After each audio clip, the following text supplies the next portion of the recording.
The mob's fury echoes through the industrial district, their voices rising like flames consuming oxygen. Mireya Santos collapses onto the oil-stained concrete, her body trembling as faceless shadows surround her, closing in. Rafael Cruz steps forward, his silver-plated pistol catching the harsh streetlight, a weapon that has delivered final judgment to dozens. The crowd holds its breath. This is it, the moment justice comes for the thief. His finger tightens on the trigger. But it never fires. A figure cuts through the crowd like darkness swallowing light, moving with lethal precision that makes hardened criminals step aside without question. Dominic Cross emerges from the shadows of his black sedan, his tailored suit immaculate despite the chaos. The alley falls silent. His hand shoots out with impossible speed, gripping Raphael's wrist mid-aim. Stop. The word is spoken quietly, but it carries the weight of absolute authority. His steel-gray eyes lock onto Mireya's face, really seeing her for the first time. The arch of her eyebrows. The defiant tilt of her chin even in terror. Those distinctive amber flecks in dark eyes he thought he'd never see again. His grip on Raphael's wrist tightens until the executioner winces. The alley falls into suffocating silence. Recognition flickers across Dominic's face, impossible and undeniable. The crowd senses it, the most dangerous man in the city, the one who never hesitates, never shows mercy, has just shattered every rule he's built his empire on. But why has he intervened? What does he see in her face that's made him stop? Hello, lovely. If you're enjoying this crime thriller, I'd be so grateful for a like or subscribe. It helps me bring you more stories of power, secrets, and the dangerous world of organized crime. And if you're up for it, tell me in the comments where you're watching from. I read every note, and it always brings a smile to my face. 3 days earlier, Mireya's hands had been steady as she poured coffee for the morning rush at Café Mendoza. The small shop sat on the edge of the industrial district, a neutral zone where dock workers and low-level criminals rubbed shoulders with legitimate businessmen. She'd worked there for 2 years, invisible and unremarkable, exactly how she preferred it. In a city ruled by families like the Crosses, being nobody was the safest thing you could be. The man who approached her that evening changed everything. He'd waited until closing, his nervous energy filling the empty cafe like smoke. Sweat beaded on his forehead despite the cool October air. His hands trembled as he pushed an envelope across the counter. Please, he'd begged, his voice cracking. Just hold this overnight. One night. I'll pick it up first thing tomorrow. I can't take it home, my place isn't safe. Mireya had learned to recognize desperation. She'd worn it herself often enough in the years after aging out of foster care. What's in it? Documents. Just papers. Nothing illegal, I swear. His eyes were wild, pleading. I wouldn't ask if I had anywhere else to go. Please. My kid, if something happens to me, these papers prove he's mine. Custody documents. I just need them safe for one night. She should have said no. Should have recognized the setup for what it was. But the mention of a child had cracked something open in her chest, and she'd taken the envelope. Slipped it into her backpack. Told him to come by at 7 the next morning. He never came. Instead, at dawn, her apartment door had exploded inward. Cross family enforcers flooded her tiny studio, finding the envelope exactly where she'd left it. But inside weren't custody papers. Inside were detailed blueprints of a Cross warehouse, security codes, guard rotation schedules, and photographs highlighting vulnerabilities in their shipping operations. Someone had used her as a patsy, and she'd been too naive to see it coming. The Cross compound rose from the darkness like a fortress pulled from medieval nightmares and dragged into the modern age. 20-foot walls topped with security cameras. Guard towers at each corner. The main gate was solid steel, flanked by armed men whose faces showed no emotion as the sedan approached. Dominic's driver spoke into a radio. The gates groaned open, revealing a sprawling estate that seemed impossible to exist within city limits. The main house was a 3-story mansion of stone and steel, windows glowing like watchful eyes. Smaller buildings dotted the grounds, barracks, she assumed, and storage facilities. This wasn't just a home. It was a military installation disguised as wealth. The sedan stopped at the main entrance. Dominic exited first, then offered his hand to help her out. The gesture felt absurdly formal given the circumstances, but Mireya took it, her legs unsteady after the adrenaline crash. The front doors opened before they reached them. A man stepped out, tall and lean with wire-rimmed glasses that caught the light. He wore a dark suit despite the late hour, his tie still perfectly knotted. Everything about him screamed precision and control. Dominic. The man's voice was cold, professional. His sharp eyes swept over Mireya with clinical assessment. I heard about your intervention tonight. Care to explain why you brought a condemned thief into our home? Not now, Julian. Dominic's tone brooked no argument. But Julian Black, because this could only be the legendary strategist she'd heard whispers about, stepped directly into their path. Actually, now is exactly when we need to discuss this. You stopped an execution. You claimed her under your protection. Every family in the organization will hear about this by morning. They'll see it as weakness. Let them. You don't mean that. Julian's jaw tightened. We've spent 10 years building your reputation as someone who doesn't bend, doesn't break, doesn't show mercy. Tonight you shattered that image for a girl you've never met. Dominic's hand, still holding Mireya's, tightened imperceptibly. I know exactly who she is. Julian's eyes narrowed behind his glasses. Dominic, we've discussed this. Camila is dead. We buried her 15 years ago. This woman, whoever she is not your sister. She's someone Elena Vasquez framed to test our security protocols, and you just failed that test spectacularly. Look at her face, Julian. I am looking. I see a frightened young woman who bears a superficial resemblance to someone we lost. That doesn't make her family. That makes her a convenient tool for our enemies to manipulate you. Mireya's breath caught. She'd been so focused on her own terror and confusion that she hadn't considered the larger implications. If Dominic was wrong, if she really was just a random woman who happened to look like his dead sister, then she'd become a liability. A weakness in his armor that his enemies would exploit. And in this world, liabilities didn't live long. I want DNA testing, Dominic said quietly. First thing tomorrow.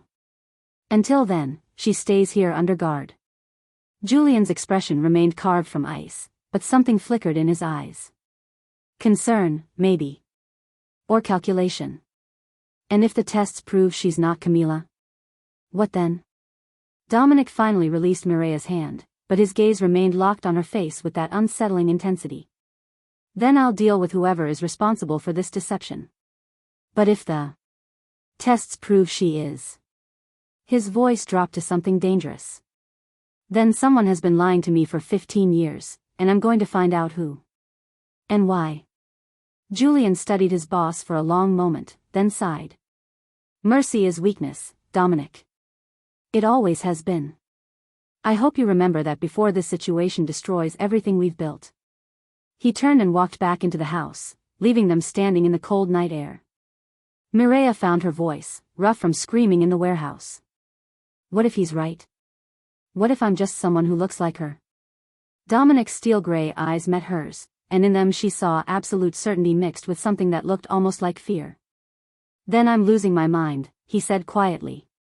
But I don't think I am. Because when I look at you, I don't just see her face. I see the way she used to lift her chin when she was scared but trying to be brave.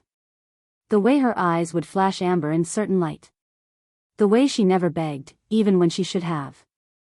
He turned toward the entrance, his voice dropping to barely a whisper. I see my sister. And if there's even a chance I'm right, I'll burn down this entire city to keep you safe until we know the truth. The room they gave Mireya could have housed her entire studio apartment 3 times over. Cream-colored walls stretched up to cathedral ceilings adorned with crown molding that probably cost more than she'd earned in a year. A 4-poster bed dominated the space, draped in silk sheets that whispered like secrets when she touched them. French doors opened onto a private balcony overlooking manicured gardens that looked black and silver under the moon. It was beautiful. It was luxurious. It was a prison. The door had no lock on the inside. When she tried the handle after the housekeeper left, it had opened freely, but 2 guards stood in the hallway beyond, their expressions making it clear she wasn't going anywhere. The windows were bulletproof glass. She could see the seams where security sensors had been embedded in the frames. Dominic had installed her in a golden cage and called it protection. Mireya stood under the rainfall shower until the water ran cold, scrubbing away the grime and terror of the warehouse. Someone had left clothes in the walk-in closet, expensive items, designer labels, all in her exact size. The precision of it unsettled her. Either Dominic had impeccable judgment, or someone had taken her measurements while she'd been unconscious with exhaustion in the car. She chose simple black pants and a soft gray sweater, anything to feel less exposed. Her reflection in the bathroom mirror showed a stranger, hair clean and drying in natural waves, bruises already forming on her shoulders where the enforcers had gripped her, eyes too large in a face that had gone pale with shock. Was this the face Dominic saw when he looked at his dead sister? These sharp cheekbones, this stubborn jaw, these dark eyes with their amber flecks that caught light like trapped fire? Sleep was impossible. Every time she closed her eyes, she saw Raphael's pistol, felt the concrete beneath her knees, heard the mob's fury echoing in her skull. At 3 a.m, Mireya gave up on sleep entirely. The compound was silent except for the distant sound of guards changing shifts. She slipped out of her room, padding barefoot down the carpeted hallway. The guards watched but didn't stop her. Dominic had said she was under his protection, and apparently that meant freedom to wander, if not to leave. The mansion revealed itself in pieces as she explored. A library with floor-to-ceiling shelves that smelled of leather and old paper. A dining room with a table that could seat 20. A sitting room with furniture that looked antique and untouched, as if preserved in amber. Then she found the gallery. It was a long corridor on the second floor, walls lined with photographs in ornate frames. The Cross family history, displayed like a museum exhibition. Mireya moved slowly along the wall, studying faces that ranged from stern patriarchs in sepia tones to more recent color photographs of men in expensive suits. She recognized Dominic immediately, younger, maybe 20, standing beside an older man who had to be his father. Same steel-gray eyes, same aristocratic features, but the older Cross's face held a cruelty that Dominic's lacked. Or maybe Dominic had simply learned to hide it better. More photographs. A woman with kind eyes and dark hair pulled back elegantly, their mother, probably. Group shots of family gatherings, everyone dressed in formal wear, expressions carefully neutral. This was a family that understood appearances, understood that photographs were documentation of power, not affection. Then Mireya saw it. The photograph was smaller than the others, positioned at eye level near the end of the gallery. A candid shot, unusual among all the formal portraits. It showed a birthday party, balloons, cake, a young girl laughing with pure, unguarded joy. The girl was maybe 7 or 8 years old. Dark hair in pigtails. A white dress with a grass stain on the knee. Gap-toothed smile. And eyes, dark eyes with distinctive amber flecks that caught the camera flash like gold. Mireya's hand went to her throat, suddenly unable to breathe. The girl's face was her face. Not similar. Not reminiscent. Identical. The arch of the eyebrows, the shape of the jaw, the way one corner of her mouth lifted slightly higher than the other when she smiled. Even the small birthmark below her left ear. Mireya's hand flew to her own neck, fingers finding the mark she'd always had, the one she'd never thought about. She stepped closer, her reflection appearing in the glass that protected the photograph. 2 faces, separated by years and experience, staring at each other across an impossible divide. Behind the birthday girl stood a teenage Dominic, his hand on her shoulder, his young face showing an expression Mireya hadn't seen on the man who'd saved her, unguarded affection. Love. A brass plaque beneath the photograph read, Camila Cross, 8th birthday, 2010. You couldn't sleep either. Mireya spun around, her heart slamming against her ribs. Dominic stood at the entrance to the gallery, wearing dark slacks and a partially unbuttoned white shirt, his hair slightly disheveled. He looked exhausted, shadows under his eyes suggesting he hadn't slept in days. His gaze moved from her face to the photograph and back again. Something painful crossed his features. I came here sometimes, he said quietly, moving closer. After we buried her. I'd stand here and try to remember her voice. The way she laughed. The way she'd argue with me about everything. He stopped beside Mireia, staring at the photograph with an expression that looked like grief reopened. I was 17 when she was taken. She was 10. Old enough to be annoying. Young enough to still think I could protect her from everything. Mireia's voice came out as a whisper. What happened to her? A rival family attacked one of our properties during a meeting. My father, my uncle, 3 cousins, all killed. The building burned. We found bodies, but some were. He paused, jaw tightening. Charred beyond recognition. We assumed one was Camila. We had a funeral. We mourned. He turned to look at Mireia fully, his steel-gray eyes intense in the dim gallery lighting. But now I'm looking at you standing next to her photograph, and I'm seeing the same face. The same eyes. The same birthmark below the left ear that only family would know about. His voice dropped to something raw. Tell me I'm not insane. Tell me you see it too. Mireia stared at the little girl frozen in time, laughing at a birthday party 15 years ago. A girl who should be dead. A girl whose face was identical to the one Mireia saw in the mirror every morning. I see it, she whispered. But I don't understand it. I'm not her. I can't be. I remember my life, foster homes, group facilities, aging out of the system at 18. I'm nobody. Or, Dominic said softly, you're someone who was told you were nobody. Someone whose memories were taken. Someone who survived something they weren't supposed to survive.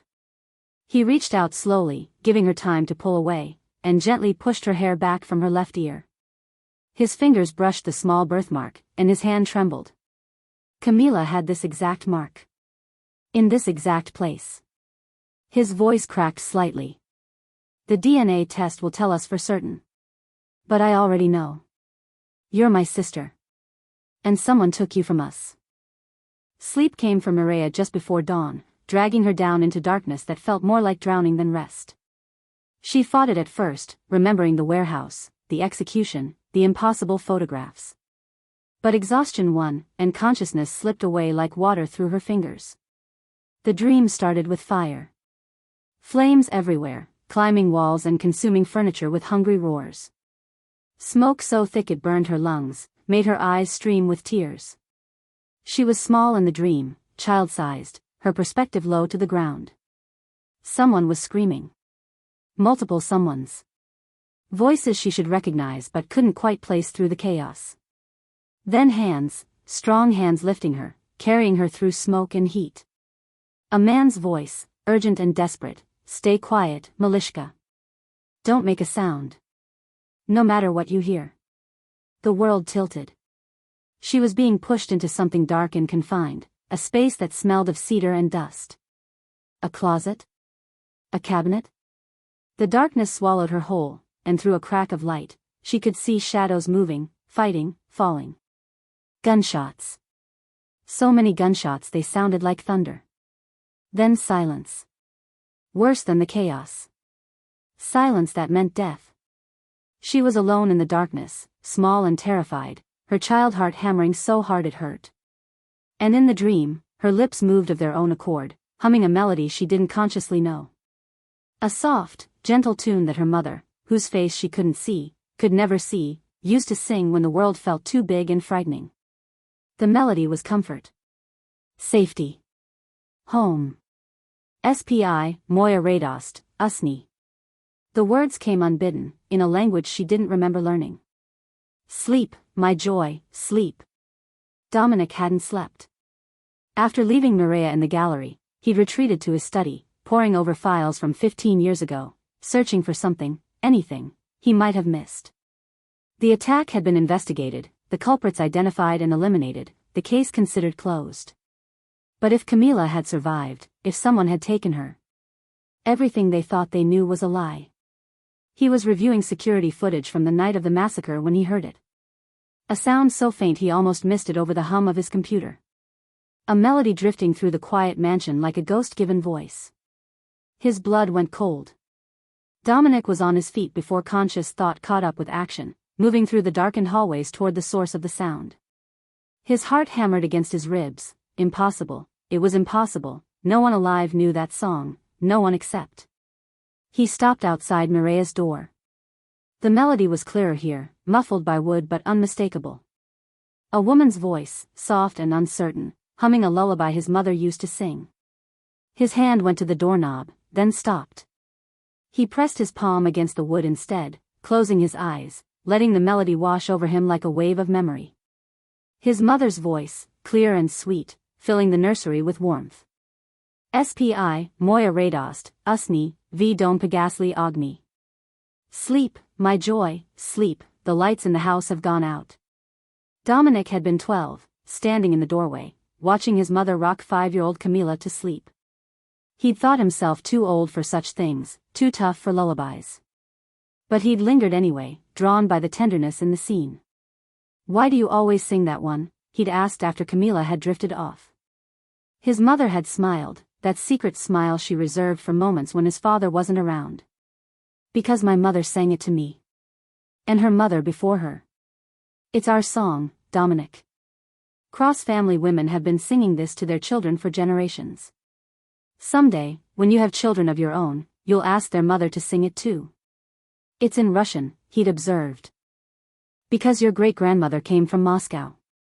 She brought nothing when she fled, no money, no jewels, nothing but this song and the strength to survive. His mother had stroked Camila's hair, her voice softening. This melody is our legacy. It says that even in darkness, even in fear, family remembers. Family endures. The humming stopped. Inside the room, Mireya gasped awake, her breathing ragged with the aftermath of nightmare. Dominic heard movement, feet hitting the floor, someone pacing.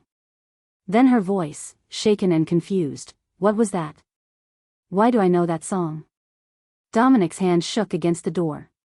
His throat felt tight, words trapped behind years of carefully maintained control. He'd taught himself not to feel, not to break, not to show weakness. The Ice King didn't cry over lullabies. But his sister was alive. His sister, who'd been stolen from them, was humming their mother's song through the door. He knocked softly. Mireya. It's Dominic. May I come in? Silence. Then, yes. He opened the door to find her standing by the window, wrapped in one of the throw blankets from the bed. Her face was pale, her eyes wide and haunted. She looked so young in that moment, so lost. I had a nightmare, she said before he could speak. Fire and smoke and people dying. And I was hiding somewhere dark, and I was humming this song, and I don't, her voice cracked. I don't understand. Why do I know a song I've never heard before? Dominic moved closer, each step careful, as if approaching something fragile that might shatter. The song is called Spi, moja radost. It's a Russian lullaby. Our mother sang it to us when we were children. Mireya's hand went to her throat. I don't speak Russian. You did. When you were small. Before, he stopped, regrouping. Our great-grandmother was from Moscow. She passed the song down through generations. Only cross-family women knew it. Mother sang it only in private, only to her children. It wasn't recorded. It wasn't written down. It was just ours. That's impossible. But Mireya's voice lacked conviction. Her hand was trembling. I couldn't know that. Unless you're Camila, Dominic finished quietly. Unless everything you remember about your childhood is a constructed lie. Unless someone took you from us, erased your memories, and gave you a new identity. Tears spilled down Mireya's cheeks. But I remember foster homes. I remember caseworkers and group facilities. Anne. Do you remember anything before age 10? Dominic asked gently. Real memories, not stories you were told? She opened her mouth. Closed it. Her face crumpled with the realization. No. Nothing concrete. Just fragments. Dreams that felt like memories. A woman singing. Fire. Fear. But they told me that was trauma from my mother's death, that my mind was protecting me from. From the truth, Dominic interrupted, his voice hardening with rage that wasn't directed at her. From who you really are. From the family that never stopped looking for you. He pulled out his phone, opened a video file he'd kept for 15 years, and held it out to her. This is from Camila's 7th birthday. Watch. On the screen, a little girl in a white dress laughed as their mother lifted her into her arms. The camera caught audio too, their mother's voice, singing softly as she swayed with the child. SPI, Moja radost, usni. The same melody Mireia had been humming moments ago. The same melody only a cross would know. Mireia's legs gave out. She sank to the floor, the blanket pooling around her, sobs racking her body. Dominic knelt beside her, and for the first time in 15 years, he pulled someone close and held them while they broke apart. "You're Camila," he whispered into her hair. "You're my sister.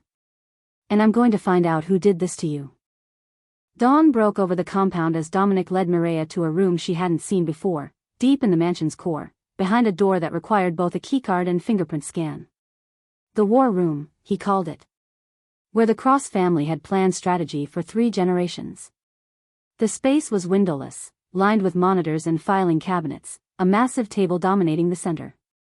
Julian Black was already there, along with a woman Mireia didn't recognize, dark-skinned, sharp-eyed, wearing tactical gear that suggested she was more soldier than administrator. "This is Maya Reyes," Dominic said. "Head of security. She was there the night of the massacre. She's one of the few who survived." Maya studied Mireia with an expression that was equal parts disbelief and something that might have been hope. "Jesus.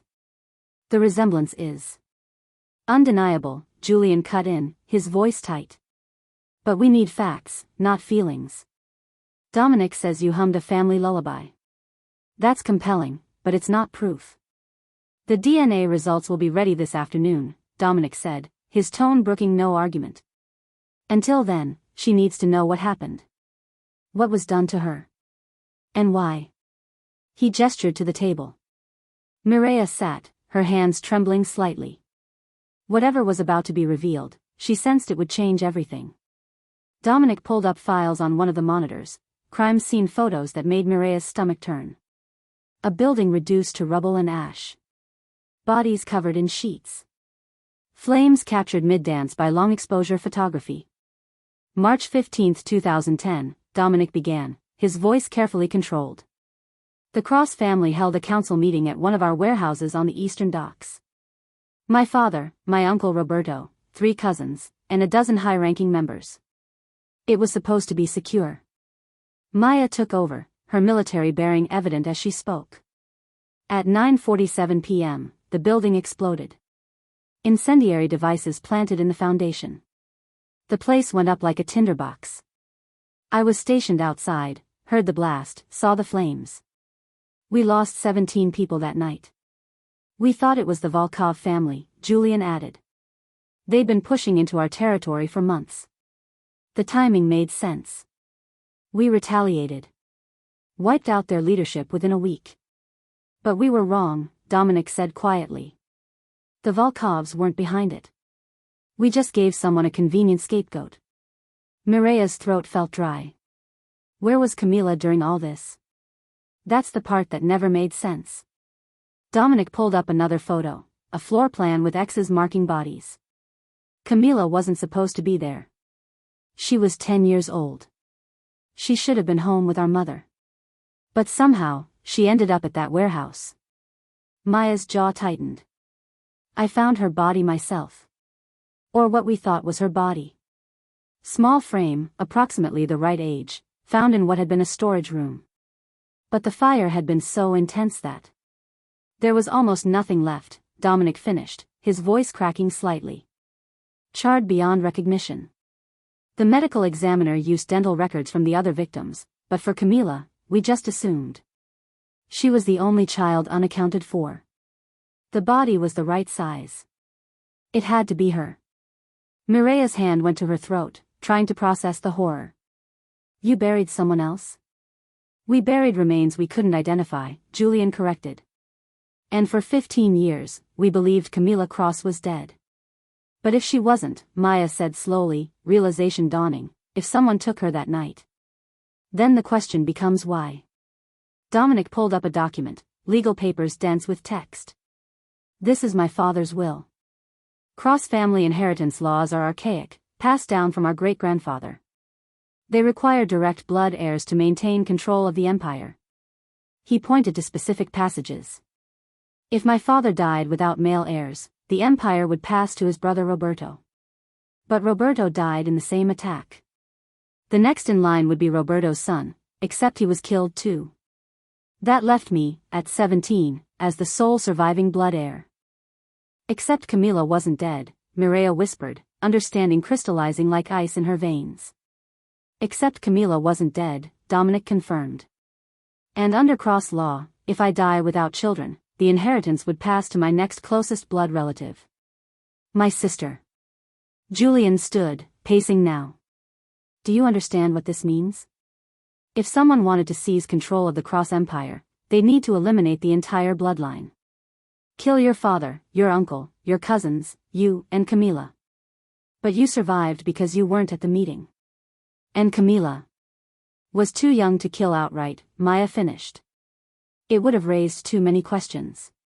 A child murdered in the attack would have triggered investigations. But a child who died in the fire? That's just tragic collateral damage. So they took her instead, Dominic said, his voice hardening to steel. They staged her death, erased her identity, and created Mireia Santos. They gave her a new life, new memories, and made sure she'd never know who she really was. Because as long as everyone believed Camila Cross was dead, their plan worked. Mireia felt the room spinning. But who? Who would do this? Someone who stood to gain from our father's death, Julian said. Someone with access to the warehouse that night. Someone who knew Camila would be there when she shouldn't have been. We have suspicions, Maya added. But no proof. Not yet. The problem is that the attack happened 15 years ago. Evidence is cold. Witnesses are dead or compromised. And whoever orchestrated this has had a decade and a half to cover their tracks. Dominic's steel-gray eyes locked onto Mireia's. But they made one mistake. They let you live. Maybe they thought a 10-year-old's memories could be erased completely. Maybe they believed you'd never resurface. But you did. And now we have a chance to expose them. The DNA test, Mireia said, her voice barely audible. Will confirm what we already know, Dominic finished. You're Camila Cross. You're my sister. And you're the key to uncovering a conspiracy that's been hidden for 15 years. He leaned forward, his expression intense. But you need to understand what this means. Once we confirm your identity, once we make it public, you become a threat again. Whoever did this will come for you. They'll come for both of us. They'll do whatever it takes to protect their secret. Mireia met his gaze, seeing her own fear reflected in his eyes. But beneath the fear was something else, determination, rage, and the fierce protectiveness of someone who'd already lost his sister once. Then we find them first, she said, her voice steady despite the terror coursing through her. We find them and we make them pay for what they took from us. Dominic's lips curved into something that wasn't quite a smile. Spoken like a cross. For the first time since this nightmare began, Mireia felt something click into place. Not memories returning, not certainty about who she was. But something deeper, a sense of belonging, of purpose, of family. She was Camila Cross. And someone was going to answer for stealing her life. After the war room meeting, Mireia returned to her gilded cage with her mind spinning. The DNA results would arrive in hours, but she already knew what they'd say. The lullaby, the photographs, the nightmares that were really memories, it all pointed to one impossible truth. Her entire life had been a lie.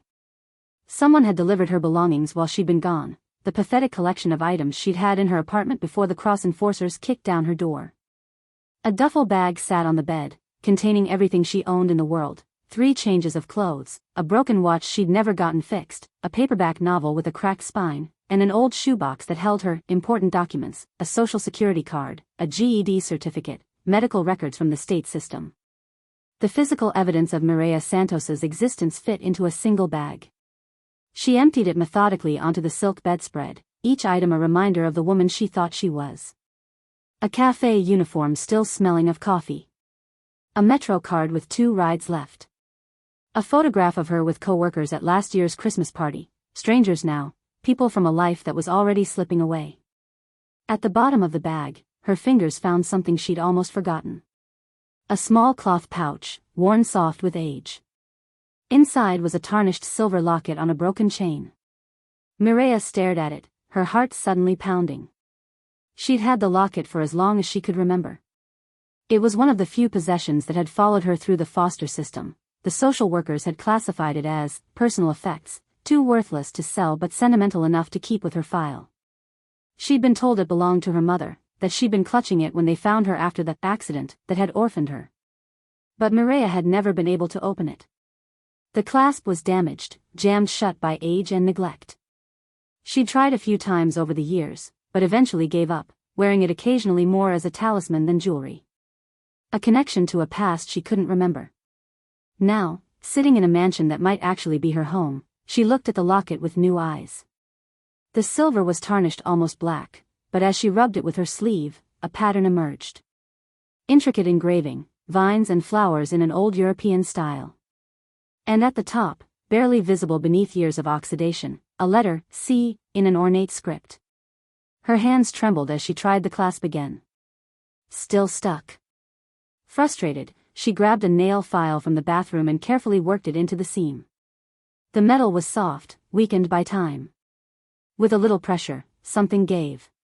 The locket clicked open. Inside, protected by tarnished silver, was a photograph no bigger than a postage stamp. The colors had faded to sepia tones, but the images were clear. Two faces, side by side in what looked like a professional portrait. On the left, a woman with dark hair and gentle eyes, the same woman from the photograph in the gallery. Their mother. On the right, a little girl with pigtails and a gap-toothed smile. Maybe 5 or 6 years old. The same girl from the birthday party photograph, just younger. Camila.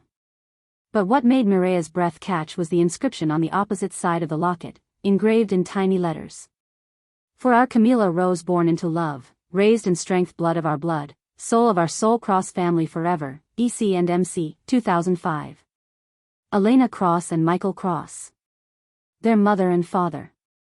Mireya's vision blurred with tears. This wasn't just jewelry.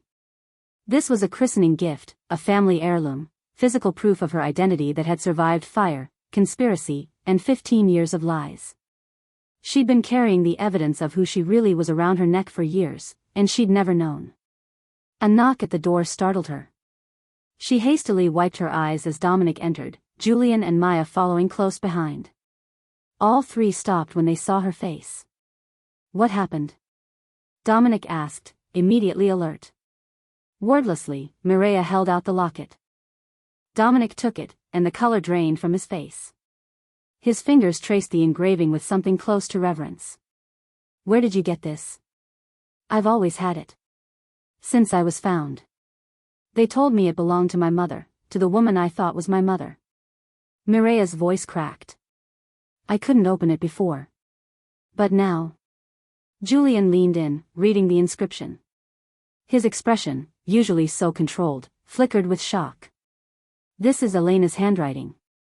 I'd recognize it anywhere. She used to write notes to Michael in this same script. Maya's voice was thick with emotion. We looked for this after the fire. Elena always wore it, never took it off. We assumed it was lost in the explosion or stolen in the chaos.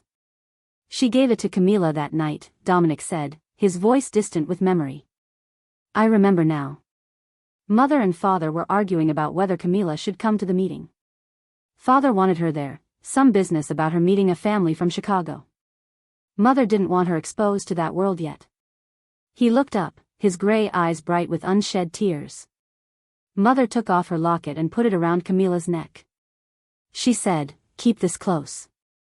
It'll protect you when I can't. The room fell silent. It did protect me, Mireya whispered. Whoever took me that night could have destroyed it, but they didn't. Maybe they thought it was costume jewelry. Maybe they missed it. But it stayed with me through everything. Julian pulled out his phone, photographing the locket and inscription. This is physical evidence. Combined with the DNA test, the lullaby, the birthmark, we now have an overwhelming case that you're Camila Cross. But more than that, Maya added, We have proof that Elena knew something was wrong that night. She gave you her most precious possession right before the attack. That's not coincidence. Dominic's jaw tightened, rage and grief warring across his features. She knew. Somehow, our mother knew there was danger, and she tried to protect Camila the only way she could. He looked at Mireia, at Camila, with fierce determination. Whoever orchestrated this didn't just kill our parents.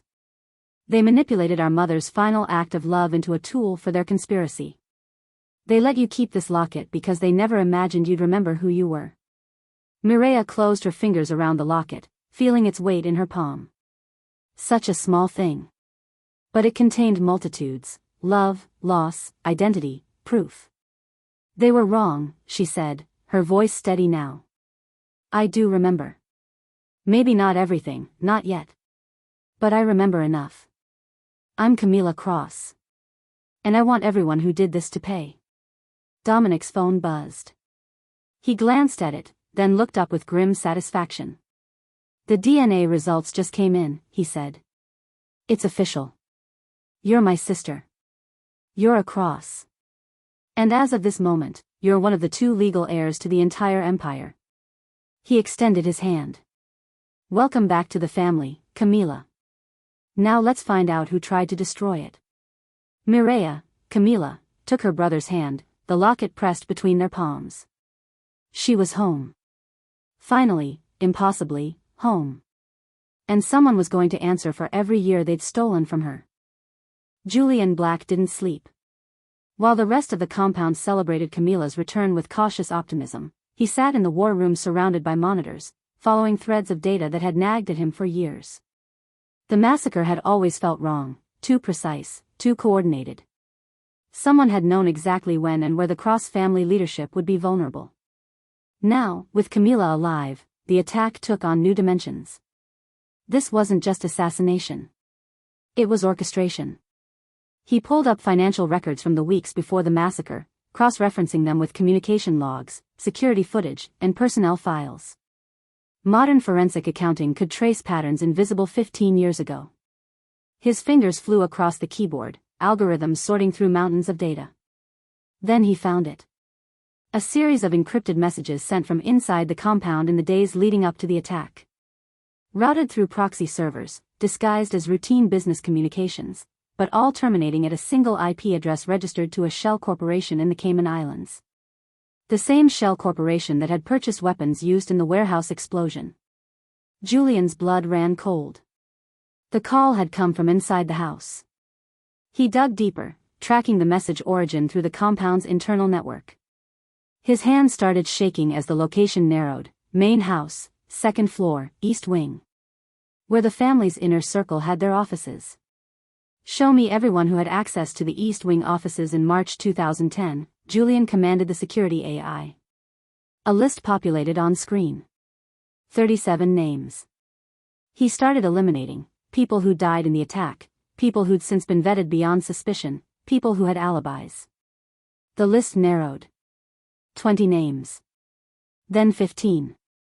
Then 10. Then one name made him stop breathing. Marcus Rivera. Head of Operations. Dominic's mentor.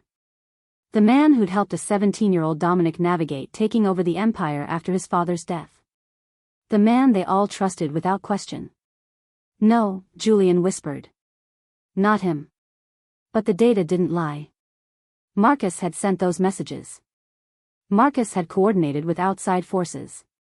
And Marcus had been the one to identify Camila's body after the fire, the body that turned out to be someone else entirely. Julian pulled up more recent files, his mind racing. If Marcus was the traitor, what had he been doing for the last 15 years? He cross-referenced financial transactions, travel records, meeting logs. And found something that made his stomach drop. 3 days ago, the same day Elena Vasquez had framed Camila for theft, Marcus had transferred $2 million to an offshore account. The account belonged to Elena's cousin. Marcus had ordered the hit. He'd known Camila was alive, had probably been monitoring her for years, and the moment she'd gotten close to anything related to the Cross family, he'd moved to eliminate her. But how had he known? Julian pulled up surveillance footage from the cafe where Camila had worked. There, in the corner of one frame from 6 months ago, a figure watching her from across the street. Marcus Rivera. He'd been stalking her, making sure she never got close to discovering the truth. And when that nervous man had planted evidence in her apartment, Marcus had been pulling the strings. Julian burst into Dominic's study without knocking. His boss looked up from paperwork, irritation flashing across his face until he saw Julian's expression. What happened? We have a problem. Julian locked the door behind him, then swept the room for bugs with a portable scanner. Clean. A big one. He laid out everything, the encrypted messages, the shell corporation, the financial transfers, the surveillance footage.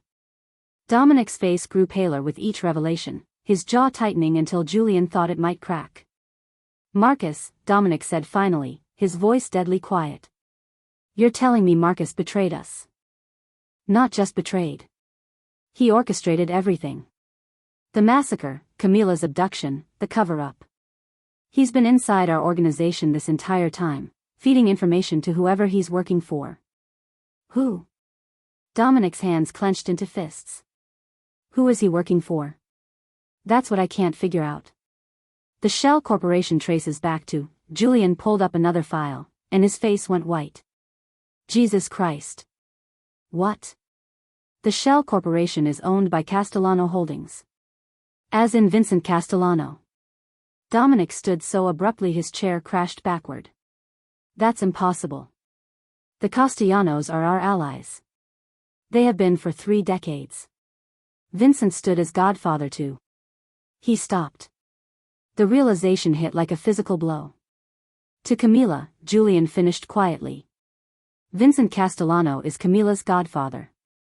And under traditional rules, if both parents and all siblings die without heirs, guardianship and business interests pass to the godfather.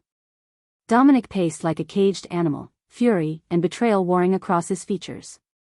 Vincent wanted the empire. He couldn't challenge my father directly, they were too closely aligned, too public. But if the entire bloodline was eliminated, he'd inherit everything, Julian said. The businesses, the territories, the connections. He'd absorbed the cross-empire into the Castellanos, and no one would question it because he was family. But I survived. You survived, and you were young. Easier to control than your father. Marcus stayed close to you, guided you, made sure you made decisions that benefited the Castellanos.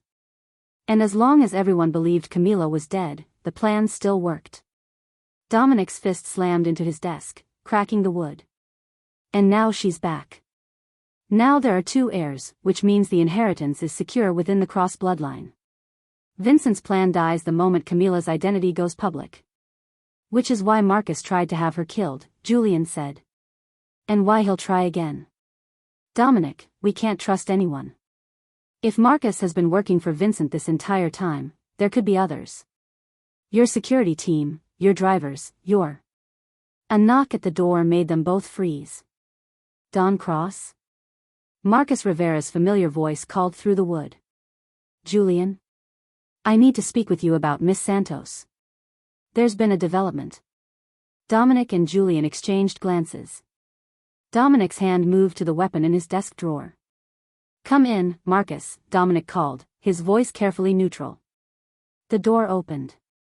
Marcus Rivera stepped inside, 50-something, silver-haired, wearing his usual kind expression. The expression of a trusted mentor. A beloved uncle figure. A traitor. I've just received word, Marcus said, his tone concerned. There's been an attempt to access Camila's DNA results. Someone's trying to falsify them, make it look like she's not really your sister. I thought you should know immediately. He was lying. Julian could see it now, the slight tension around Marcus's eyes, the way his hand hovered near his jacket pocket where he probably kept a weapon. This was a test, to see if they suspected anything. Who would do that? Dominic asked, playing along. I have my suspicions. Elena Vasquez has connections to several data brokers. She might be trying to cover her tracks, make her frame up more legitimate. Marcus shook his head sadly. I've already ordered increased security around Miss Santos. Can't be too careful. Increased security, Dominic repeated, his voice flat. That's thoughtful of you, Marcus. Of course. She's your sister. That makes her family. And we protect family. Marcus smiled. I'll let you get back to work. Just wanted to keep you informed. He turned to leave, and Julian saw Dominic's hand tighten on the gun in his drawer. For a moment, he thought his boss might shoot the traitor right there. But Dominic released the weapon. Let Marcus walk out. The door closed softly. Why didn't you? Julian started. Because I need to know who else is involved, Dominic interrupted, his voice cold as winter death. Marcus doesn't act alone. He's a soldier, not a mastermind. If we eliminate him now, Vincent goes to ground and we lose our chance to expose the whole conspiracy. He pulled out his phone, texting rapidly. I'm putting Maya on Camila without Marcus knowing. Real protection, not whatever trap he's planning. Then we play along. Let Marcus think we suspect nothing. And when the time comes? Dominic's smile was predatory. When the time comes, I'm going to make Vincent Castellano and everyone who helped him wish they'd died in that warehouse 15 years ago. Word spread through the underworld like blood in water. Dominic Cross, the Ice King himself, had gone soft. He'd stopped an execution for a woman accused of theft. He'd claimed her as family. He'd locked himself in his compound for days, distracted, vulnerable. The sharks began circling. In a private room at the Obsidian Club, neutral territory in the heart of the city, 5 family heads gathered around a table. Vincent Castellano sat at the head, silver-haired and distinguished, playing the role of concerned ally. Beside him, Dmitry Volkov, whose family had been decimated 15 years ago for a crime they didn't commit. Antonio Salazar, who controlled the port operations. Chen Wei, who ran the financial networks. And Elena Vasquez's uncle, Ricardo, who had his own grievances against the Cross family. Gentlemen, Vincent began, his voice smooth as aged whiskey. We find ourselves at a crossroads. The Cross Empire, which has dominated this city for 3 decades, shows signs of weakness. Because of a girl, Dmitry sneered, his Russian accent thick. Dominic stops everything for one woman. Makes her untouchable. His judgment is compromised. More than compromised, Antonio added. I have sources inside the compound. Dominic claims this woman is his sister. His dead sister, risen from the grave after 15 years. Chen Wei's eyes narrowed behind his wire-rimmed glasses. If that's true, it changes the inheritance structure. 2 heirs instead of 1. That makes the Cross Empire even stronger, not weaker. If it's true, Vincent emphasized. But what if it's not? What if Dominic has simply lost his mind, become obsessed with a ghost? Either way, he's distracted. His attention is divided. This is our moment. Ricardo leaned forward. You're proposing we move against the Crosses? Now? That's war, Vincent. Full-scale war. I'm proposing, Vincent said carefully, that we form an alliance. Share territories, coordinate operations. If the Crosses can't maintain order, if Dominic's judgment is compromised, then we have a responsibility to step in. For the good of all our operations. Translation: overthrow the Cross family while they're vulnerable, divide the spoils among the conspirators. Dimitri's smile was cold. I've waited 15 years for a chance to destroy the family that murdered mine. Count me in. One by one, the others nodded. The alliance was formed. There's one problem, Chen Wei said. The girl. As long as she lives, Dominic has something to fight for. We need to eliminate her first, break his spirit, then move. Vincent's expression remained neutral, but inside, his heart raced. Perfect. I may be able to help with that. I have someone inside the compound. Rafael Cruz stood outside the war room, listening to voices he wasn't supposed to hear. Marcus Rivera's voice, specifically, giving orders that made Rafael's blood run cold. She needs to be eliminated quietly. Make it look like an accident. The girl's death will destroy Dominic psychologically. He'll be vulnerable, easy to remove. Rafael had served the Cross family for 12 years. Had carried out dozens of executions, always for people who'd betrayed the organization or threatened its survival. He'd never questioned an order. Never hesitated. Until now. He'd been there in the warehouse district, weapon aimed at Mireya Santos's head. He'd looked into her eyes and seen not guilt, but confusion and terror. She'd been set up, he'd known it even then. And when Dominic had intervened, when the boss had claimed her as family, Raphael had felt something like relief. Now Marcus wanted her dead. Marcus, who'd been second in command for as long as Raphael had been with the organization. Marcus, whose orders carried the weight of Dominic's authority. Except Raphael had also seen the way Dominic looked at that girl. Like someone seeing a ghost come to life. Like a man who'd just gotten back something precious he thought he'd lost forever. If Marcus was ordering her death, was he really acting on Dominic's orders? Or his own? Raphael's hand tightened on his weapon as he wrestled with the impossible choice. Loyalty to the chain of command, or loyalty to something deeper, instinct, conscience, the gut feeling that this was wrong. Marcus emerged from the war room and stopped when he saw Raphael. A smile crossed his face, the expression of a mentor seeing a trusted protege. Raphael. Just the man I needed to see. He gestured down the hallway, away from potential listeners. Walk with me. They moved through the compound, Marcus's tone casual, friendly. You know the girl Dominic brought in? Mireya Santos? The one he says is his sister. Yes. Well. Marcus sighed heavily. I've received intelligence that she's not who she claims to be. She's a plant, Raphael. An operative sent by our enemies to infiltrate the family. The DNA results were falsified. Raphael's jaw tightened. He'd heard nothing about this. Does Don Cross know? He's not thinking clearly. The resemblance to his sister has clouded his judgment. He refuses to see the truth. Marcus stopped, placing a hand on Raphael's shoulder. That's why I'm coming to you. You're loyal. You follow orders. I need you to eliminate the threat before she can do more damage. You want me to kill her. I want you to protect this family. That girl is a weapon aimed at Dominic's heart. If we don't act, she'll destroy everything we've built. Raphael studied Marcus's face. The older man's expression was earnest, concerned. But something felt off. The timing was too convenient. The explanation too neat. I'll need authorization from Don Cross directly, Raphael said carefully. Marcus's expression hardened. I'm giving you authorization. I'm second in command. My orders carry the same weight as Dominic's. For business operations. Not for eliminating someone he's claimed as family. Raphael.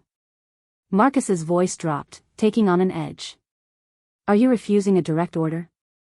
The air between them crackled with tension. Refusing orders meant death. Every soldier in the organization knew that. But carrying out this order felt like betrayal of a different kind. I'm asking for confirmation, Raphael said, meeting Marcus's eyes. If this is as critical as you say, then Don Cross needs to know. Let me bring it to him. For just a moment, something dangerous flashed across Marcus's face. Then the mask of mentorship returned. Of course. You're right to be careful. Come with me. We'll speak to Dominic together. But as they walked toward Dominic's study, Raphael's instinct screamed warning. His hand moved to his weapon, ready. Something was very wrong in the Cross family. And Raphael was about to find out just how wrong. They reached the study. Marcus knocked, then entered without waiting for response. Dominic looked up from his desk, and his eyes immediately locked onto Raphael with an intensity that made the executioner's breath catch. Marcus, Dominic said quietly. I've been looking for you. And I've been coordinating security, Marcus replied smoothly.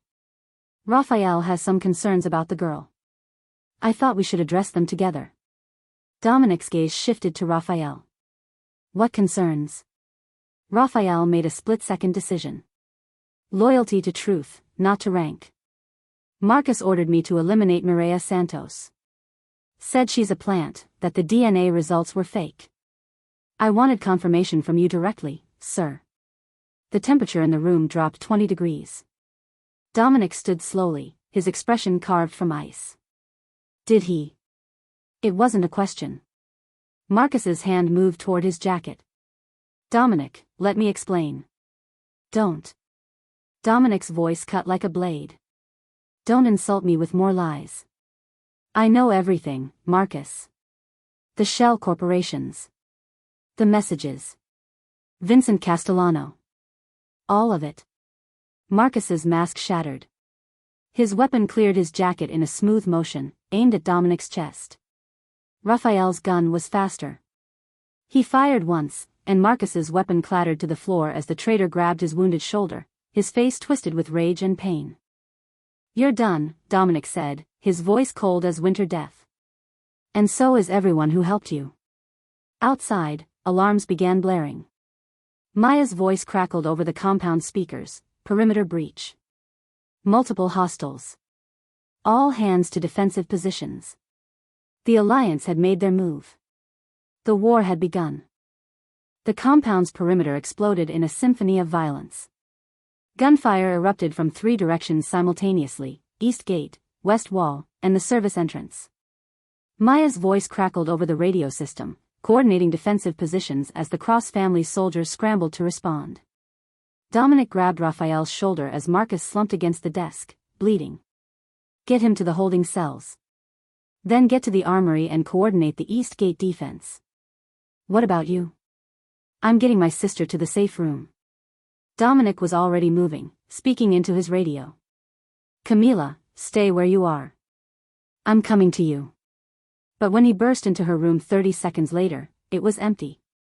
The French doors to the balcony stood open, curtains billowing in the night breeze. His heart stopped. Then he heard it, the distinctive crack of gunfire, coming from the east wing. Not the controlled bursts of his men, but the panicked spray of an amateur. He ran. Camila had been in the library when the attack started, unable to sleep, searching through old family records for fragments of her stolen past. The explosion had sent her diving behind a bookshelf, her body remembering how to react even if her mind didn't. 2 men had breached through a window, hired muscle, not professional soldiers. They'd been searching for her, shouting about a target in the main house.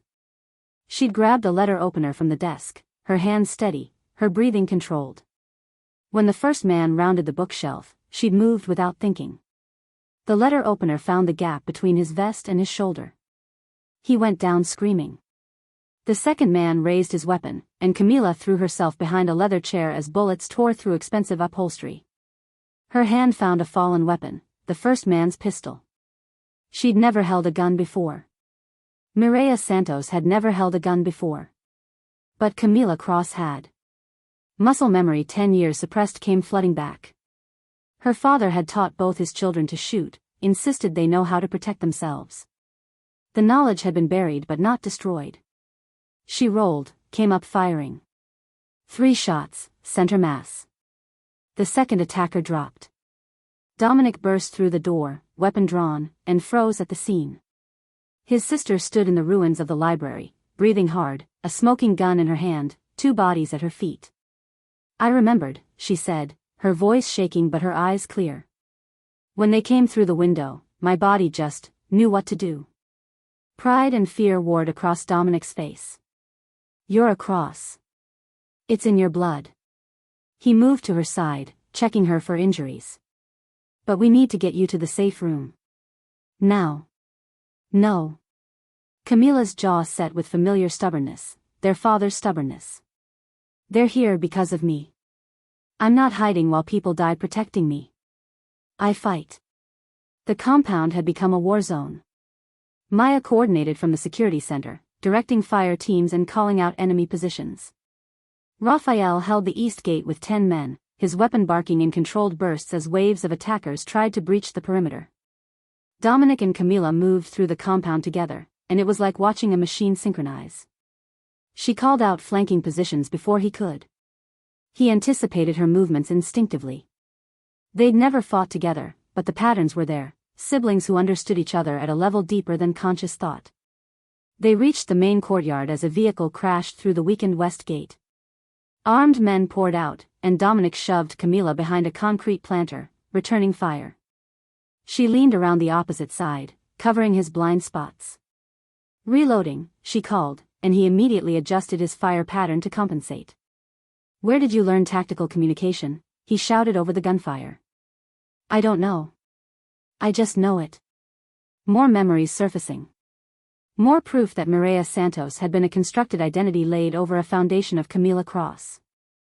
Raphael's voice crackled over the radio, urgent. "Don Cross, we've captured someone at the East Gate. You need to hear this." "Busy." Dominic fired at two attackers trying to flank their position. "It's Vincent Castellano's driver. He's talking.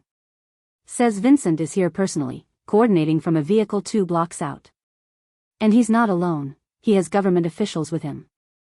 They're planning to frame this whole thing as a terrorist attack, blame it on the Cross family, seize all our assets." Camila's blood ran cold. "That's why they need us dead. Not just for inheritance. They need to eliminate everyone who knows the truth, then control the narrative." Dominic's jaw tightened. "How many more waves?" Maya's voice cut in. 3 vehicles approaching from the north. "Wait," a pause, then her voice went sharp with alarm. "That's not attackers. Those are federal SUVs.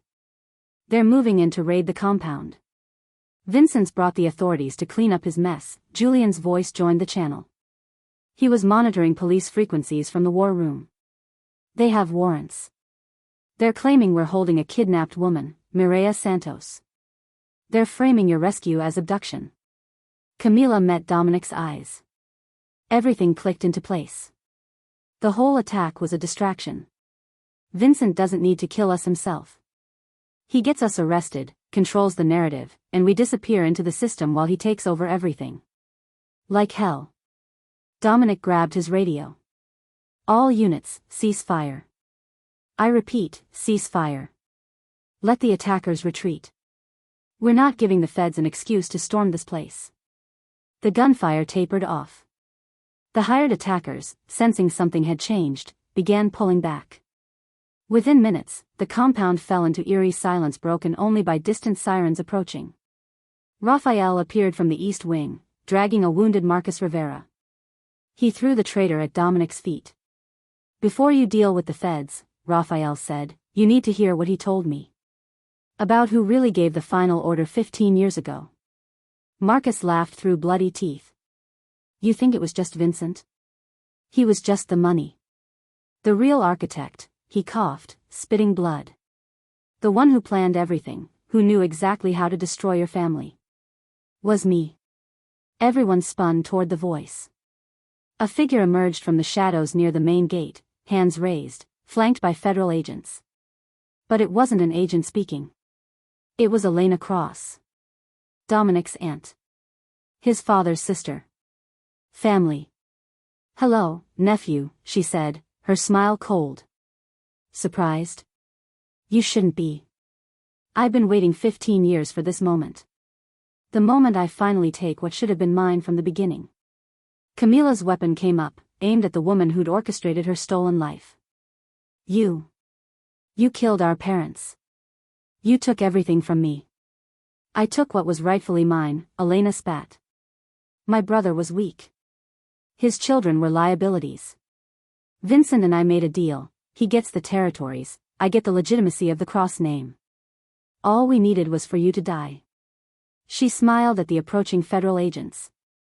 "But this works too. You get arrested for kidnapping and racketeering. I provide testimony. The courts declare you unfit to run the empire. And I, as the only surviving Cross with clean hands, take control." The sirens were deafening now. Federal vehicles surrounded the compound. A voice boomed over a loudspeaker, "This is the FBI. Come out with your hands up." Dominic looked at his sister, at Raphael, at the ruins of their compound. Then he smiled. "You made one mistake, Aunt Elena," he said quietly. "You assumed we didn't know you were coming." He pulled out his phone and played a video. The entire conversation with Elena, recorded and live-streamed to every major news outlet in the city. Her confession. Vincent's involvement. 15 years of conspiracy exposed in 4 minutes of footage. Elena's face went white.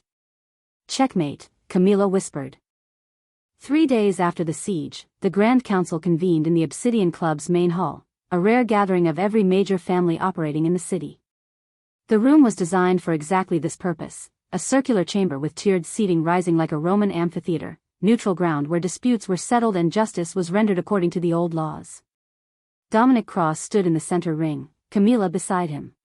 Around them sat representatives from 18 families, their faces ranging from hostile to cautious to curious.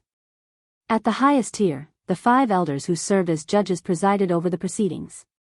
Elena Cross sat in chains on one side of the chamber, Vincent Castellano on the other. Marcus Rivera was absent. He died from his wounds before reaching the hospital, but not before signing a full confession. The lead elder, Antonio Marchesi, called the session to order. His voice carried the weight of 70 years in the underworld. We are here to determine the truth of serious allegations. Dominic Cross claims his Aunt Elena and Vincent Castellano orchestrated the massacre of 2010, that they stole his sister and created a false identity for her, and that they attempted to seize his empire through deception and murder. I claim more than that, Dominic said, his voice clear and steady. I claim they violated every code we live by. They attacked family. They destroyed bloodlines. They betrayed the very foundations of what we are. Elena laughed, the sound bitter. You stand there playing the victim, nephew? Your father was a tyrant.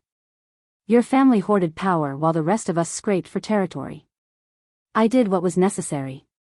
You murdered children, Camilla said, stepping forward.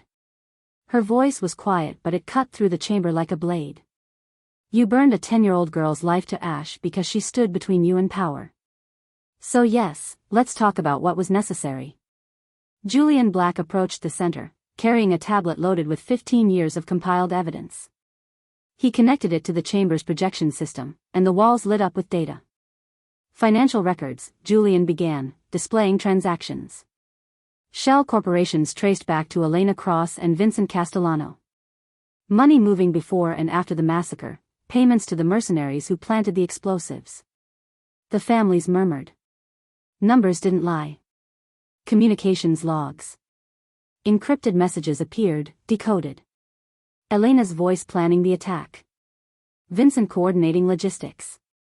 Marcus Rivera confirming Camilla's presence at the warehouse. And finally, Julian's voice hardened, DNA evidence. This woman standing here is Camilla Rose Cross, daughter of Michael and Elena Cross, sister to Dominic Cross. The body we buried 15 years ago was a street child they murdered and burned to take her place. The projections showed the DNA comparison, 99.97% match to Dominic. The locket with its inscription. The photographs side by side. The evidence was overwhelming. She was raised as Mireya Santos in the foster system, Julian continued. Her memory suppressed through a combination of trauma conditioning and pharmaceutical intervention. Documents we recovered from Elena's estate show regular payments to caseworkers who kept her moving between facilities, never letting her form permanent connections, never letting her remember who she really was. Camilla felt tears threatening but held them back. The entire scope of what had been done to her was now public record. 15 years of stolen life, laid bare. Vincent Castellano stood, his chains rattling. Even if all this is true, and I'm not conceding that it is, what jurisdiction does this council have? We're criminals discussing crimes. It's absurd. We're criminals with codes, Antonio Marchesi corrected. We have rules precisely because we exist outside society's laws. If we don't police ourselves, we become nothing but animals. He looked at Elena with disgust. You killed children. You betrayed blood. There is no defense for this. The other elders nodded. The vote was swift and unanimous. Elena Cross, Vincent Castellano, you are hereby stripped of all territories, all titles, all protections of the families. Your assets are forfeit. Your names are erased. Antonio's voice carried the finality of execution. And you are sentenced to the Red Room. The Red Room. Where traitors went to die slowly. Camilla felt no satisfaction, only exhaustion. Justice wasn't healing. It was just necessary. Elena met her eyes across the chamber. You think you've won? You think you can just step into this world and rule? You're weak. You spent 15 years as nobody. That's all you'll ever be. You're wrong, Camila said quietly. I spent 15 years learning how people like you break those you consider beneath you. I learned how the powerless survive. How they endure. How they fight back.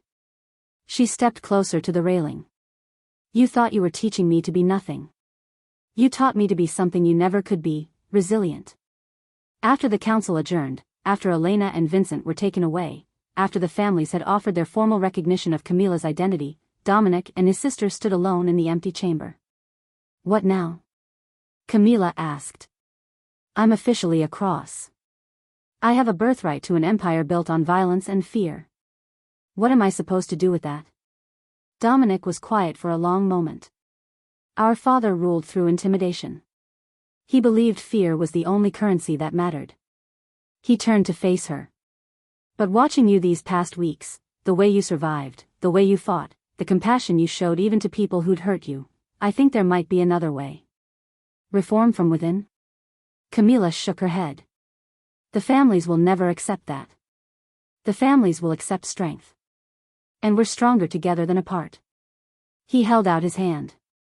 I'm not saying we become saints. This world doesn't allow for saints. But maybe we can be something better than what came before. Maybe we can protect people instead of just exploiting them. Camila looked at his outstretched hand.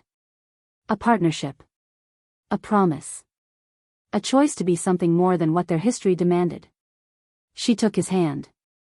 Then let's rewrite what it means to be a cross. 6 months later, Camila stood in the renovated east wing of the compound, now converted into a foundation helping young people exit the foster system. The same system that had held her captive, that had stolen her identity, would now be a pathway out for others. Raphael had become her personal security chief, his loyalty earned through that single choice to question orders. Maya ran operations with brutal efficiency but newfound conscience. Julian advised them both on how to modernize the empire while maintaining its power. The Cross family still controlled their territories. Still demanded respect. Still operated in the shadows. But the character of that shadow had changed. Protection rackets became actual protection. Money laundering networks funded legitimate businesses. The empire's strength was used to shield rather than exploit. It wasn't perfect. It never would be. But it was better. Dominic found her staring out the window at the city beyond the compound walls. Second thoughts? No, Camila said. Just thinking about the girl I was. Mireya Santos, who thought she was nobody. Who believed she had to stay invisible to stay safe. She wasn't nobody, Dominic said quietly. She was a survivor. She was my sister, even when neither of us knew it. Camila turned to face him, and in her reflection in the window, she saw both identities merged. Mireya's resilience. Camila's legacy. 2 names, 1 woman. I was never nobody, she said, finally understanding. I was always a cross. And that name carries both a burden and a birthright. The burden of our family's sins. The birthright to change what that family becomes. So what do we become? Dominic asked. Camila smiled, fierce and determined. Something worth the 15 years it took to come home. They stood together, siblings reunited, guardians of an empire being slowly, painfully reformed. The road ahead was long and uncertain. But they would walk it together. Blood and empire. Burden and birthright. And finally, after everything, family. The end.